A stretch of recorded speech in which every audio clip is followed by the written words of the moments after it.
Like you trying this, you trying that, and you multi-talented, so it's confusing you.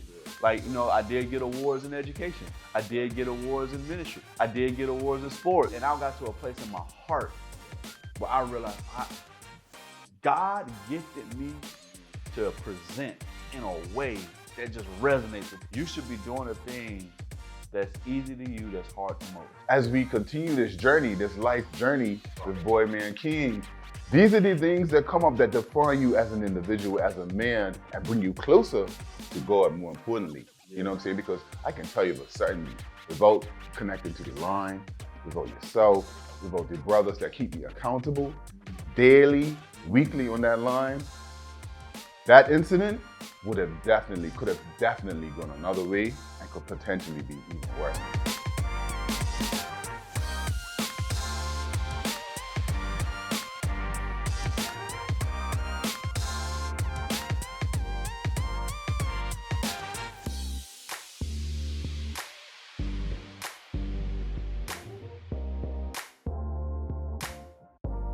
Hey, what's up, family? Welcome to the Boy Man Yes, King sir. podcast. Yes, Your sir. boy, Coach Crump. And Chizzy in the building. William, what's up? What's going on, man? Chilling, man. Grateful, Yeah. man. Thankful, excited. Yeah. Listen, this is going to be a dope episode because we're talking about something that's legendary. Yeah. And it's not my birthday.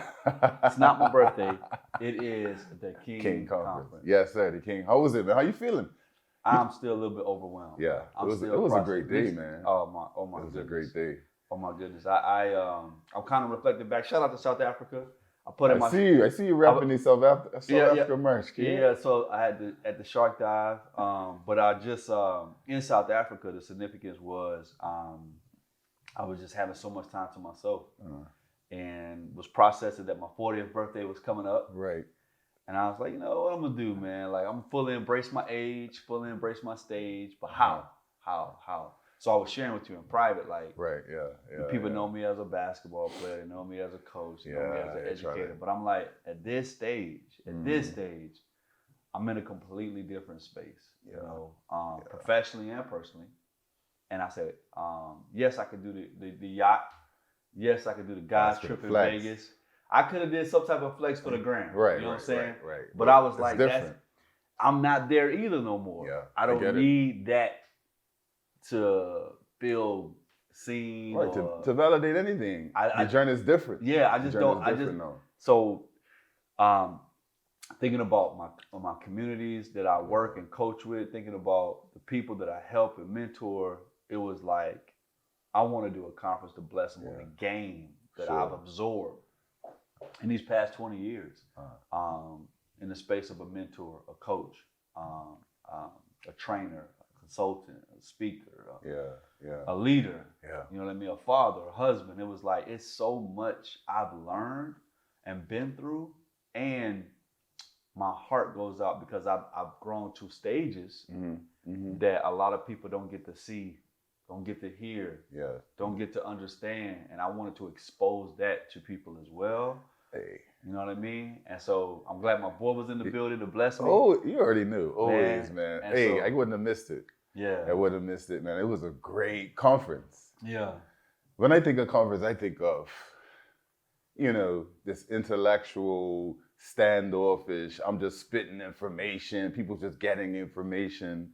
Yesterday's conference, I feel like we could change the name to something outside of a conference. It was an experience more than anything, because we had an intimate setting, we had intimate conversations with the presenters, yourself, DeJuan, Shannon, Julian. Yeah. It was amazing, man. Jeremy, obviously can't forget Jeremy. It was an amazing experience, and I think that's the part that holds true to me, because conferences are, you're like, okay, well, I got all this information, what I'm gonna do.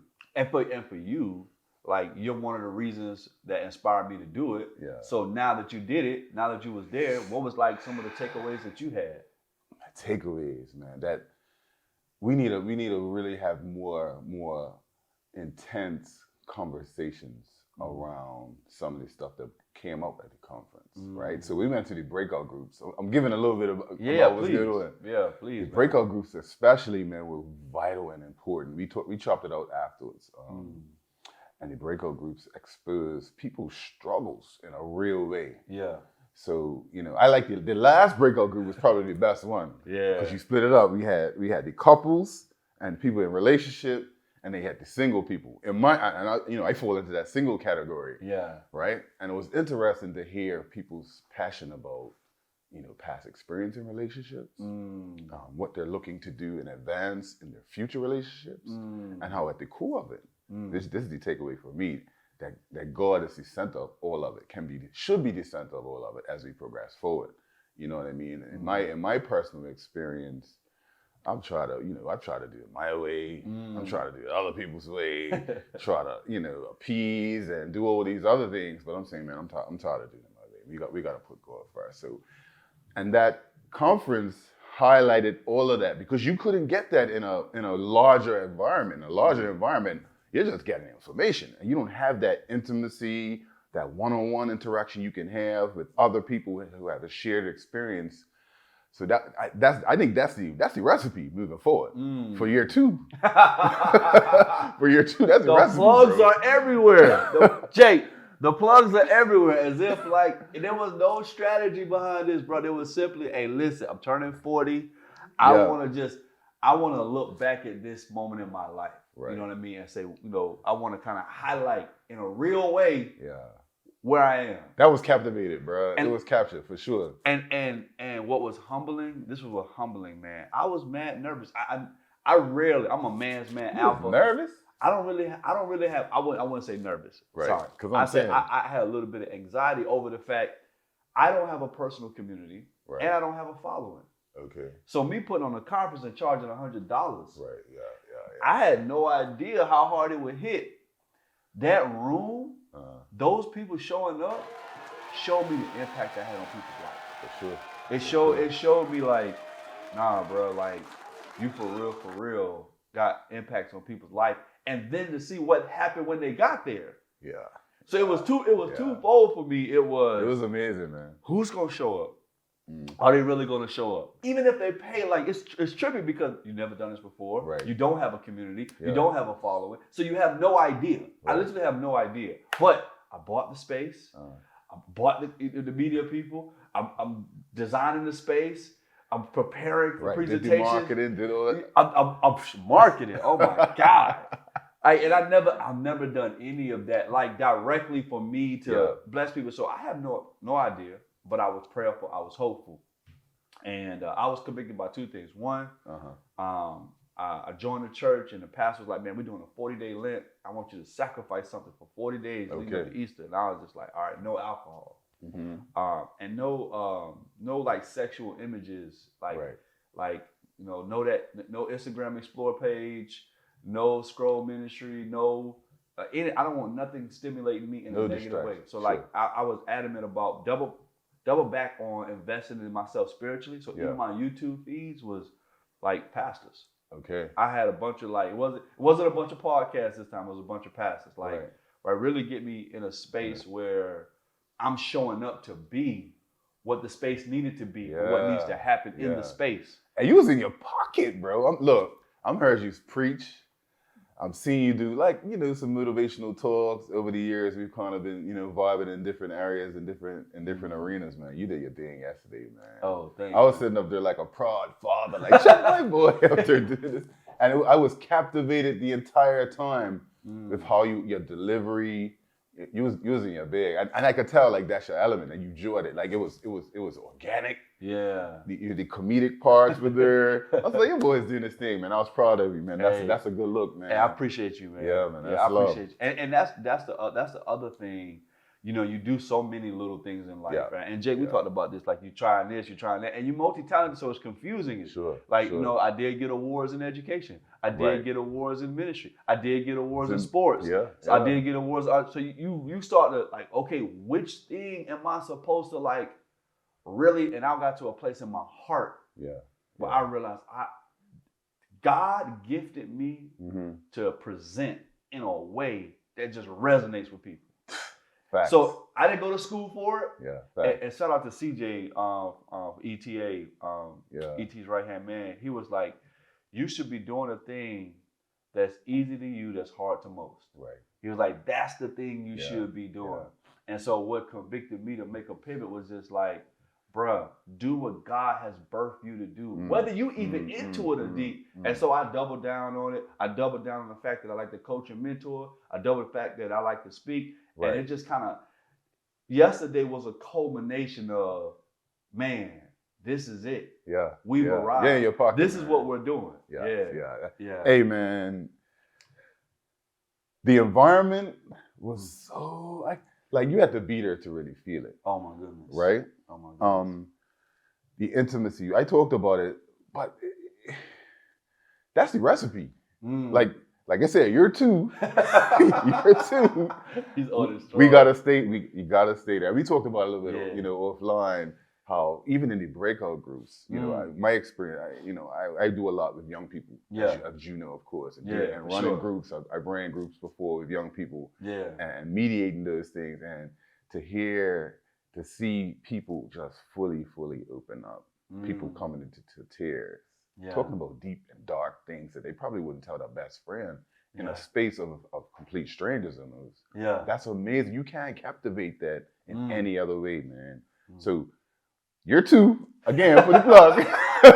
We got to keep that recipe good, man, because even for myself, we shared a lot of things through Boy Man King and even in the live during the conference, that intimate moment. People would come up to me like, yo, man, like the stuff that you shared on stage was amazing, man. Bro, it helped me a lot, can we make a pivot? So I'm sitting there like, yeah, I'm in the hype energy, like, yo, we going in. Shout out to the Boy Man King podcast. And you started talking to Sharon. Yeah. And I said to myself, is he gonna go there? Is he gonna go all the way there? You know me, man. I wear my emotions on my sleeve. I was sitting there like when you was like, and I was like, yo, we really haven't grown people conversations right now, bro. Because people want to shy away from this type of thing. Because we hear about this stuff in our communities. We may even witness it. Sometimes we may even experience it ourselves. But to really, really open up about that in a public space, sometimes you can say things to strangers that you can't say things to people that you know very intimately. But to open up in a public space, I know that resonated with somebody in the audience. Oh, bro, that shifted the atmosphere, bro. Jake, bro, when you said that, I was like, oh, we ain't playing around. Like this is real. Like you talking about, I swung. I thank God I didn't hit it. I was supposed to get arrested, bro.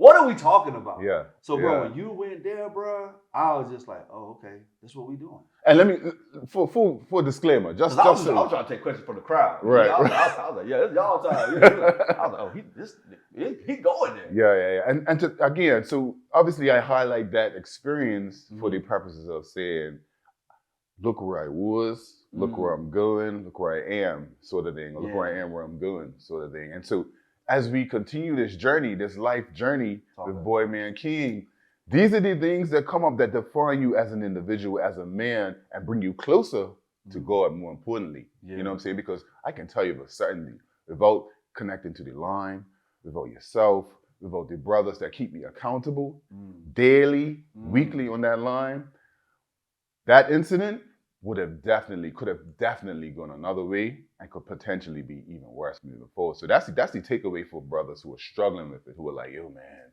I'm had that same experience, but I don't know what to do. Yeah, because the emotions run high in that situation. And what do you revert back? You revert back to the things and the resources that you have in your pocket that either can take you left or can take you right, man. So for me, in my personal journey, I have other resources now.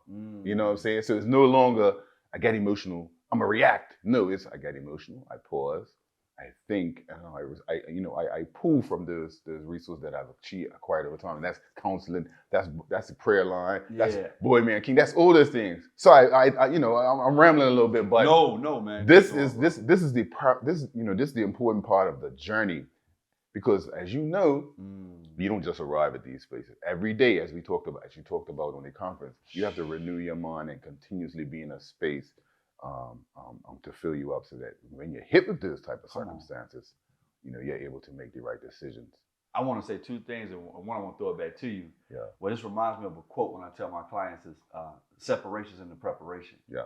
For sure. Like you want to, like how you separate yourself is what you do before the thing happens and before the thing shows up. Yes. Like when the reason why I'm talking spicy when I get on the court, I know the work I did, bro. And sure. I know you didn't do the work that I did. Right. I know you didn't run the miles and the hills and the shots in the weight room. I know you ain't studied the field. I know. Yeah. So the reason why I know I'm gonna kill you in this game and in this moment is because I know the work I did to get ready for this moment, for this moment, for this game. You get what I'm saying? Yeah. And so for me, one thing that stood out to me when you was talking and why my heart is so passionate about these men, bro, is you was like, bro, I'm 40-something years old and I'm finally getting the game on just being a man. Yeah. And you was like, you were so convicted by your own transformation and your own journey in this space that you were like, bro, I gotta go get college. I gotta go get my master's. And you said last night you want to get your PhD to really be a blessing to unlock these things 100%. For people who don't, because you out here trying and you out here got good parents and you out here got and that's my point. Like you have, I had all the resources, so I thought, at my disposal. And it's only when I step back and I'm like, resources are one thing, you know, but practical application and being aligned with God, that's something totally different. Because that's relational, that's an experience, that's a daily, that's a daily thing, yo. Yeah, man. So I'm enjoying the journey, bro. Yeah, I'm enjoying the journey, man. And you said something powerful to me last night too that I want to kind of share as well. You was like, bro, why me? He was like, why me, man? Yeah. I got in the conference last night, and I saw your network, man. You know so many people. So many people, man. Like, why you choose me? I was like, I didn't choose you, God did. Yeah. You know what I'm saying? And to keep it a buck with you, you know, we've been through it, and you trying to be, man, I'm doing this, I'm doing that, cool. But when you address yourself, and you made the adjustments, and you put yourself in the journey, and you cried, and you asked for forgiveness, and you say, I'm gonna keep showing up, and I'm gonna be a better version of me. I was like, now you ready, bro. Now you ready, bro. Like, it's good to know ball. It's good to know you helping the community. Yeah. It's good to know you love your children. Yeah. It's good to know you want to be a man of God. But when I see you actually putting in the work and I see you showing up and the respect and reference you have for me, because we never been on no dodo energy. Right. I said, bro, we never have not bantered and joked since Jump Street when you thought you could really beat me in basketball. I was like, you said thought? Yeah, because you had a thought. Because you was the guy in Bermuda when I came. Yeah, and then I became the guy in Bermuda. You know what I'm saying? Here we go. No, but our relationship. Yeah. One thing I told you, man, when we was doing the gang intervention in Bermuda, and you had to leave, and you went to Canada. Yeah. And I said, bro, you left me here with these women, and they was doing meetings behind my back after 5 o'clock, trying to find a way to fire me. Man, listen. I said, bruh, I can't trust people, bruh. Right.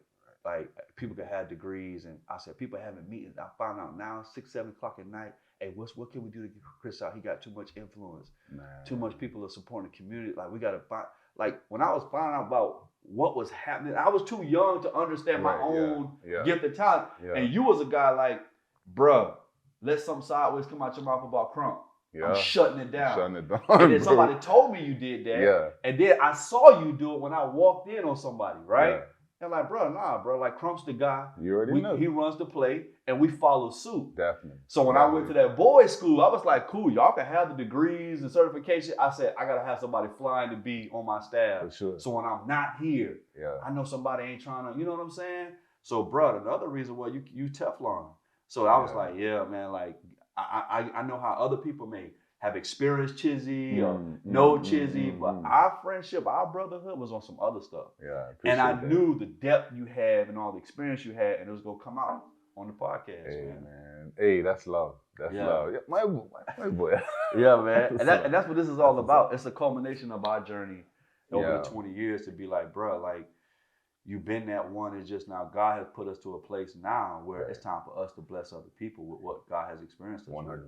I'm super excited, man. I'm super excited. This next phase of Boy Man King, next phase of your life, next phase of my life, it's gonna be amazing. We got a lot of things. We got a lot of things in store for man. Man need to be served. Man need to be supported. You talk about this a lot, and I love when you get up there and say, all of this stuff's elementary. We see all the problems in the community, all the problems at home, all the problems at church. Right. At the core of it is the removal a man in the rightful place, man. That's huge. Because we talk about it a lot and people know these things, but there aren't a lot of resources made available for men to just thrive and be vulnerable and be in their homes and be loyal to everything that they're passionate about. Be loyal to the women. And the women, that's another piece. That's a whole nother episode in terms of, their support for their man is vital. It's vital. It's super huge. It's the most powerful asset to a man. Sure. It's the most powerful one. Is that woman being able to be like, bro, you are essential, but I can make this a whole lot better. Yeah. Right? The fact they just got the juice when it comes to that. That's not even a conversation. And that's the reason why I didn't like, this is men only, because I'm in men only spaces. Right. The transformation externally happens when all of us are at the table. Yeah. When all of us are hearing the information, all of us are processing it, now all of us are doing something with it. Yeah. And that was shared at the King Conference, man. So look, man, it's your boy, Coach Carl. Bars. Listen, man, thank you so much for tuning in. Yes, sir. Check out the highlights from the King Conference, man. You're going to love it, man. And shout out to Boy Man King. Boy Man King, you already know. The journey continues. Happy birthday, bro. Yeah, man. Appreciate it.